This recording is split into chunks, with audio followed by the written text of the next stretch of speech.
one of the Oregon Cascade peaks, Broken Top, there in the background. You may recall from my last video that my friends Sean, Eric, and I were exploring this area. For reference, here's where we were. Later in the afternoon, we went our separate ways, and I headed down Cascade Lakes Highway to find dispersed camping down here along the Deschutes River.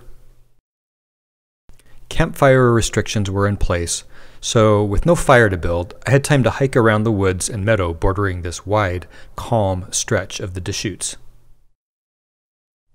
After a good night's sleep, I was ready to start making my way west along NF 600. Here's the area the road traverses. Looking closer, you can see NF 600 heads west out of the far end of the Little Cultus Lake campground. Here's the route, which intersects with the Pacific Crest Trail as it heads west, then south towards Waldo Lake.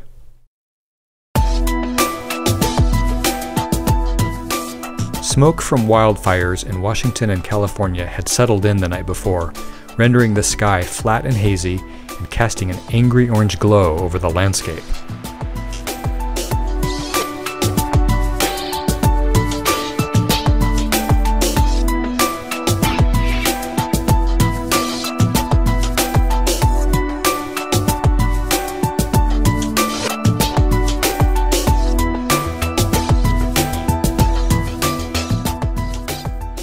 Despite the disappointing atmospheric conditions, this narrow, winding road was still utterly enchanting.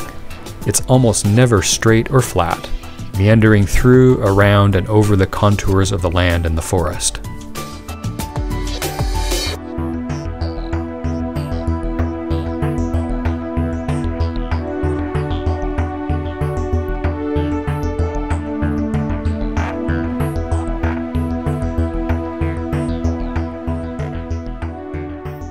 NF 600 is an unmaintained route. It had quite a bit of exposed rock jutting up from the roadbed, especially on sloped areas, and the steepest climbs were pretty deeply pitted. Overall, this was a drive that required close attention to obstacles and hazards. It was just the sort of soft-roading excursion I love, accessing beautiful wilderness via challenging primitive roads.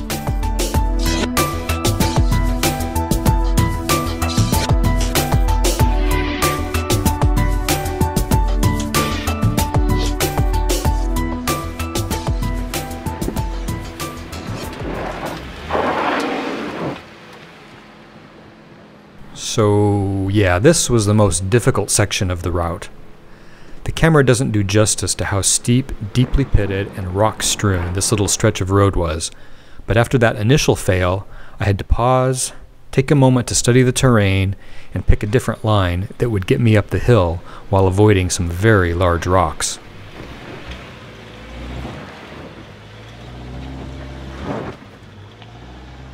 Let's just look at that again.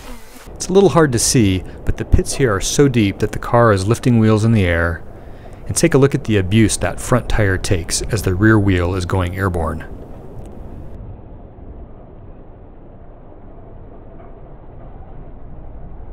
The performance of these tires on the trail has been just fantastic.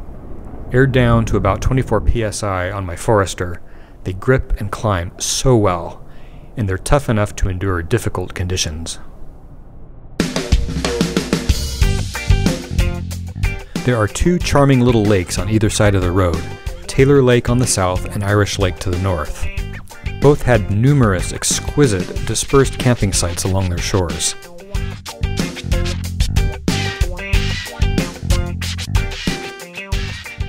In fact, I was so enamored of this spot that I decided to take a break here and set up the $60 do-it-yourself awning.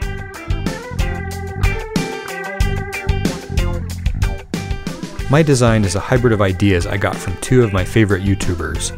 JonDZ Adventuring made his do-it-yourself awning using a telescoping tool handle he found at Home Depot, a lightweight nylon tarp, and some telescoping tent poles. Looks good, John. Tristan of SUV RVing made his by using a rigid piece of pipe, a smaller tarp, and staked out with some extendable hiking poles. I liked some of these elements too. My version includes a 5-foot length of pipe U-bolted to my roof basket, with caps secured onto both ends with locking pins. Removing the pins and caps allows 2 lengths of metal electrical conduit, which are stowed inside, to be each pulled partway out and secured with those same pins. 2 corners of this ultralight 9-foot by 9-foot tarp are attached to the far ends of the conduit with 2 more pins, and then staked out with collapsible poles. In all, I spent about $60. I'll put links to what you need in the description below. Also, leave a comment if you're interested in seeing a more in-depth video on how we constructed this. Alright, enough of that. Time to get back on the road.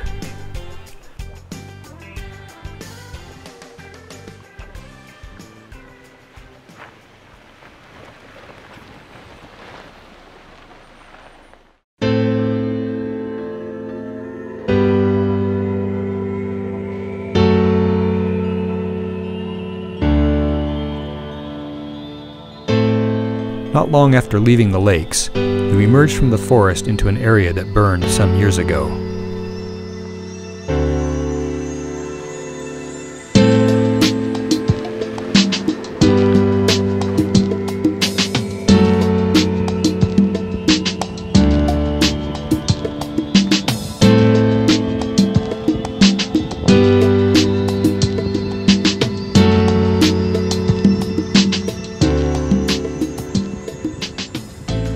While young pine trees are making a comeback, there are still a huge number of dead but upright gray tree trunks. I think the smoky conditions that day may have enhanced the illusion of some surreal post-apocalyptic wasteland.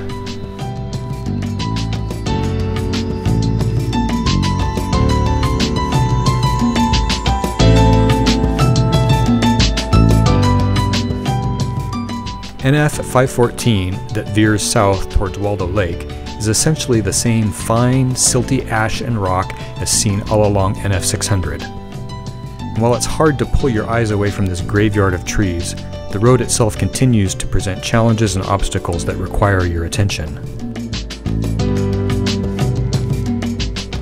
Here again, trying to film some of the rougher spots makes them look far more tame than they seemed.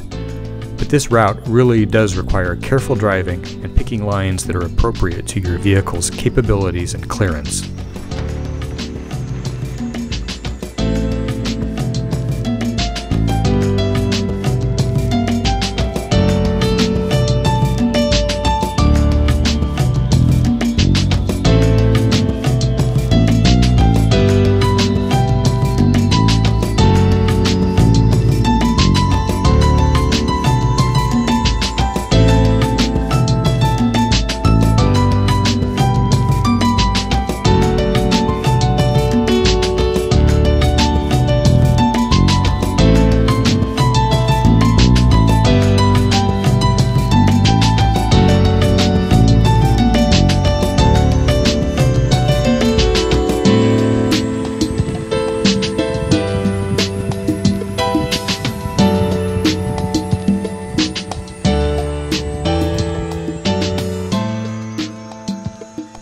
.514 eventually will dump you right onto the paved road at the north end of Waldo Lake.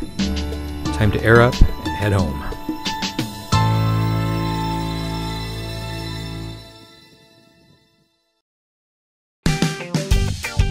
Thanks for watching. You can read the full write-up of this excursion and all my Oregon adventures at softroadingthewest.com.